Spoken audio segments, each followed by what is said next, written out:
Bengali family Sunday को 90% कोशा मांगशो क्यों crave करती है?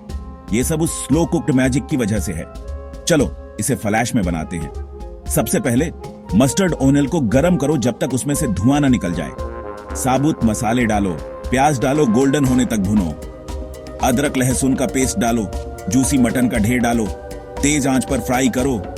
हल्दी डालो, लाल मिर्च डालो, धनिया डालो, नमक डालो। पीछे मत हटो, अब सब्र रखो।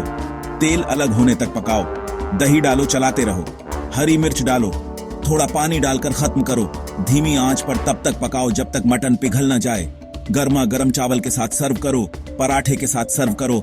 हर बाइट में परमानंद। ये कोशा मांगशो ट्राई करो और घर पर बंगाल का स्वाद चखो।